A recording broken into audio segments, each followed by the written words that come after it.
পাথর মেরে বিশ্বনবীকে রক্তাক্ত করা হলো। বিশ্বনবী রক্তাক্ত, বিশ্বনবীর সাহাবা সাইয়েদনা যায়েদ রাদিয়াল্লাহু তাআলা কুয়া থেকে পানি এনে বিশ্বনবীর গা থেকে রক্তগুলো ছেড়ে ফেলে দেয়।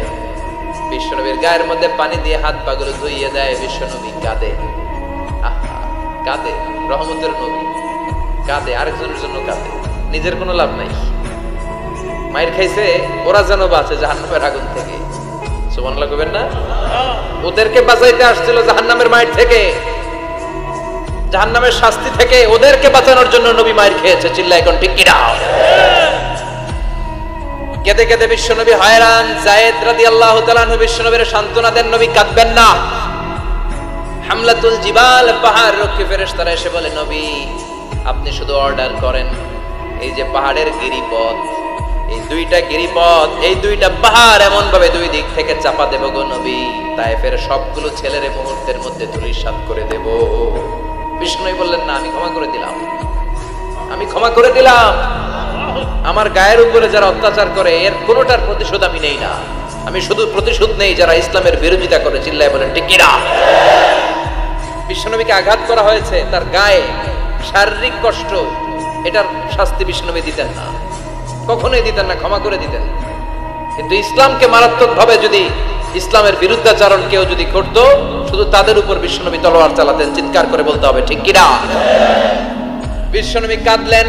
কে দেখে বিশ্বনবীর কান্না, নিজের জন্য কাঁদে না, ওদের জন্য কাঁদে। আর বললেন, না ফেরেশতারা, ওদেরকে তোমরা মেরে ফেলো না, হয়তো ওরা কালিমা পড়ে নাই, ওদের ভবিষ্যৎ প্রজন্মদের মধ্য থেকে কেউ না কেউ কালিমার বাণী পড়বে। তাই হয়েছে। তায়েফে গেলে হৃদয়টা ঠান্ডা হয়ে যায়। মসজিদ ফাইআতিকা রাব্বুকা। এবার হাসরের ময়দানে বিশ্বনবীর কান্না দেখে কে? ওইখানে আবার চিন্তিত, আমাদের জন্য, আমার জন্য, আপনার জন্য, আমাদের জন্য নবী কাঁদবেন। বিশ্বনবী সিজদায় পড়ে কাঁদবেন। বিশ্বনবী সাইয়েদনা জিবরাইলকে বলবেন, ইয়া জিবরাইল ইযহাব ইলা মুহাম্মদ ওয়াসআলহু মা ইউবকিকা। যাও নবীরে জিজ্ঞেস করো, নবী আপনি কাঁদেন কেন? বিশ্বনবী তখনও মাথা উঠাবেন না, জিবরাইলের উত্তর দিবেন সিজদায় পড়ে থেকে। সিজদা থেকে আওয়াজ করে বলবেন, উম্মতি উম্মতি উম্মতি। সুবহানাল্লাহ পড়েন। কি নবী এটা? উম্মতি, আমার উম্মতের কি হবে? উম্মতের কি হবে? আবার আল্লাহ জিবরাইলকে পাঠিয়ে বললেন, ও জিবরাইল যাও আমার নবীরে বলো, ইন্না সানুরদিকা ফি উম্মাতিকা ফালা নাসুকাল ইয়াউম। ও নবী, আপনার উম্মতের ব্যাপারে আজকে আমি আপনার অপমানিত করব না। আজকে গোটা দুনিয়ার জিন্দেগিতে যেমনি একটার পর একটা পরিস্থিতিতে আমি আপনার রব আপনারে খুশি করেছি, আজকে কঠিন কিয়ামতের দিনে আপনার উম্মতের ব্যাপারেও আপনারে খুশি করে দেব গো নবী। আজকেও খুশি করে দেব। এরপর আসাক, মাথা তোলেন। আপনি সিজদায় পড়ে কাঁদবেন, আর সহ্য হয় না, তোলেন। এরপর আসাক, মাথা তোলেন। সাল তুতা, নবী যা চাইবেন আজকে দিমু। ইশফা তুশাফা, যার জন্য সুপারিশ করবেন আজকে কবুল করে নেব। ওয়ালা সাউফা ইয়াতিকা রাব্বুকা, অচিরেই আপনাকে খুশি করে দেয়া হবে। এরপর নবী আশ্বস্ত হন না। এবার জান্নাতীদেরকে নিয়ে বিশ্বনবী বিশাল একটা পতাকা ধরবেন। ওই পতাকার মধ্যে লেখা থাকবে আলহামদু। কি থাকবে? জোরে কর আলহামদুলিল্লাহ। এবার এই পতাকাটা নিয়ে বিশ্বনবী ছুটবেন জান্নাতের দিকে। বিশাল জান্নাতের দরজার সামনে আসবেন। ইন্নাল মিসরাঈন মিন মাসারি'আল জান্নাহ মা বাইনা মাক্কাহ ওয়া হাজার। সৌদি আরবের মক্কা শহর থেকে বাহরাইনের হাজার শহর যত লম্বা, জান্নাতের এক একটা দরজা ঠিক তত লম্বা। ওই দরজায় যে বিশ্বনবী নক করবেন এরকম,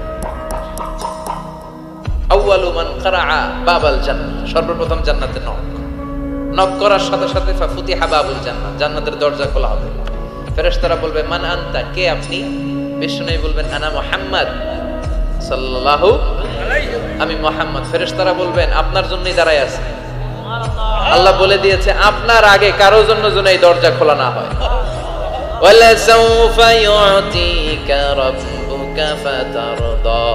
ও নবী, অচিরে এমন এমন জিনিস আপনারে দান করব, এগুলো পেয়ে আপনি খুশি হয়ে যাবেন। চিল্লায় পড়েন আল্লাহু আকবার।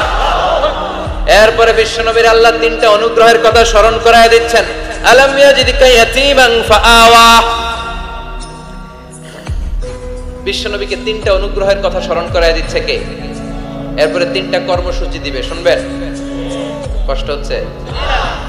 শেষ করে দেই তিনটা অনুগ্রহ কয়টা এরপরে কর্মসূচিও তিনটা যেরকম কয়টা অনুগ্রহ নাম্বার 1 আলাম ইয়াজিদিকা ইয়াতীমান ফাআওয়া ও নবী আমি কি আপনার ইয়াতীম অবস্থায় পাই নাই তারপরে লালন পালনের ব্যবস্থা কি করি নাই বিশ্বনবীর আশ্বস্ত করে বলতেছেন নবী আপনি ছিলেন ইয়াতীম কি ছিলেন ইয়াতীম তো আমি তো আপনার লালন পালনের ব্যবস্থা করে দিয়েছি যেখানে আপনার বিপদ ওখানে তো আমি আছি তো হতাশ হন কেন হতাশ হওয়া যাবে না নিরাশ হওয়া যাবে না হাল ছাড়া যাবে না ভরসা রাখতে হবে কার উপর আল্লাহ বিশ্বনবী ইয়াতীম ছিলেন জানেন সবাই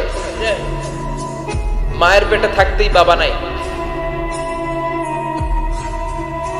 6 বছর বয়সে মা নাই দাদার কাছে মানুষ হলেন 8 বছর বয়সে দাদাও নাই চাচার কাছে মানুষ হলেন তার মানে ইয়াতীম ছিলেন ঠিক কি না আপনি ইয়াতীম ছিলেন আমি আপনার আশ্রয় দিয়েছি এরপর আল্লাহ 2 নাম্বার অনুগ্রহের কথা বললেন ওয়া ওয়াজাদাকা দাল্লান ফাহাদা ও নবী আপনাকে আমি পথহারা পথিকের মতো ঘুরতে দেখেছি তারপরে সঠিক পথ দেখিয়ে দিয়েছি ওয়াজাদাকা দাল্লান আমি আপনারে গোমরা অবস্থায় পেয়েছি এরকম বলা যাবে বিশ্বনবী কি 40 বছর বয়সের আগে গোমরা ছিলেন না he was searching the right path and Allah guided him to the truth way to the correct way উনি পথ খুঁজছিলেন আমি যাব দেবিদ্দার কি রে পথ এইটা না ওইটা আল্লাহকে ওইটা না এটা দিয়ে যাও ওইটা দিয়ে যাও না এটা দিয়ে যাও সুবহানাল্লাহ পড়েন পথ খুঁজছিলেন এইটা যাব না ওইটাই কোনটা আমার পথ এইটা না ওইটা ফাহাদা আল্লাহ বললেন এইটা না ওইটাই চলো সুবহানাল্লাহ পড়েন আমাদেরকে পথ দেখায় কে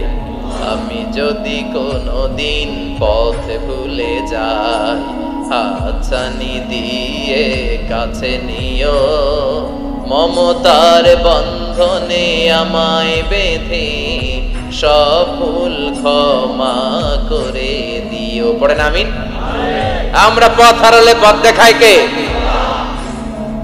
আবার তাফসিরে এসেছে আপনি হারিয়ে গিয়েছিলেন আমি আপনাকে ফিরিয়ে দিয়েছি পাহাড়ি কোন একটা রাস্তায় বিশ্বনবী ছোটবেলা হারিয়ে গিয়েছিলেন আল্লাহ তাআলা বিশ্বনবীকে আবার চাচার কোলে ফিরিয়ে দিলেন এই বর্ণনাটা দুর্বল সঠিক মত হচ্ছে বিশ্বনবী পথ খুঁজছিলেন সঠিক পথ আল্লাহ বিশ্বনবীকে সঠিক পথ দেখালেন সুবহানাল্লাহ পড়েন 3 নাম্বার অনুগ্রহ ওয়াজাদাকা আইলান ফাআগনা আপনি ছিলেন নিঃস্ব টাকা পয়সা ছিল না তাফসিরে এসেছে ফাআগনা বিখাদিজা খাদিজার মাধ্যমে আমি আপনারে ধনী বানায়া দিছি বিশ্বনবীর কিন্তু টাকা পয়সা ছিল না জানেন ছাগল চড়াতো কাউবয় মা মিন নাবিয়িন ইল্লা রাআল গানাম ছাগল চড়াতেন এরপরে খাদিজাতুল কুবরার স্টাফ হিসেবে কর্মচারী হিসেবে ক্যারিয়ার শুরু করলেন এরপর বিজনেস ম্যাগনেট হিসেবে শুরু করলেন খাদিজাতুল কুবরার সাথে যখন বিয়ে হয়ে গেল খাদিজাতুল কুবরা তাহের ওনার সব সম্পদের মালিক বিশ্বনবীরে বানায় দিলেন আল্লাহ বলেন তোমার তো কিছু ছিল না নবী খাদিজার মাধ্যমে বিয়ে পড়িয়ে দিয়ে আমি তোমারে ধনী বানিয়ে দিলাম 3টা অনুগ্রহের কথা স্মরণ করালো কে